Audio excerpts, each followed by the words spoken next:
Pada suatu masa di abad ke-16, di tengah masa transisi antara Majapahit dan kekuasaan baru di Tanah Jawa, lahirlah seorang tokoh yang akan meletakkan dasar bagi berdirinya kerajaan Mataram Islam. Namanya Ki Ageng Pamanahan, seorang bangsawan dan panglima perang yang berjiwa spiritual. Ia dikenal karena kesetiaannya kepada Sultan Hadiwijaya dari Pajang, dan karena perannya yang vital dalam memenangkan peperangan melawan Arya Penangsang dari Jipang. Ki Ageng Pamanahan bukan hanya seorang ahli strategi, tetapi juga seorang pemimpin religius. Ia berguru kepada Sunan Kalijaga, salah satu wali Songo, dan menggabungkan ajaran Islam dengan budaya lokal Jawa. Kehidupan spiritualnya menjadikannya tokoh yang dihormati oleh rakyat dan bangsawan, serta menjadi sosok penengah dalam konflik di antara kerajaan-kerajaan kecil. Sebagai imbalan atas jasanya, Sultan Pajang memberikan tanah perdikan di hutan Mentau kepada Ki Ageng Pamanahan. Tanah itu kelak akan menjadi pusat dari kekuatan baru di Tanah Jawa, yang berkembang menjadi Kerajaan Mataram. Inilah awal dari bab besar sejarah Jawa yang dimulai dari seorang tokoh bijaksana yang memilih jalan sunyi membangun dari tanah kosong.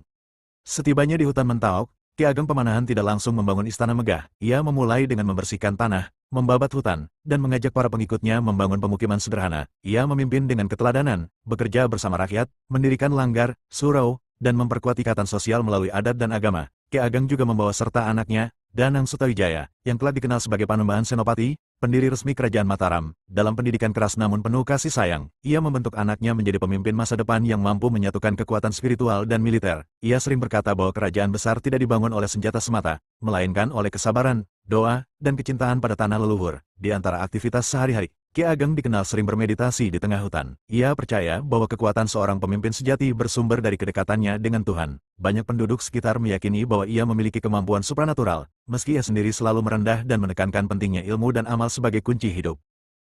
Dalam setiap pertemuan dengan masyarakat, Ki Ageng tampil sederhana. Ia mengenakan pakaian lurik gelap, ikat kepala batik, dan keris yang bukan untuk menakut-nakuti, tetapi sebagai simbol tanggung jawab. Wajahnya bersinar keteduhan, dengan sorot mata yang menenangkan dan senyum yang memberi harapan. Banyak orang datang padanya untuk meminta nasihat, baik dalam perkara dunia maupun akhirat.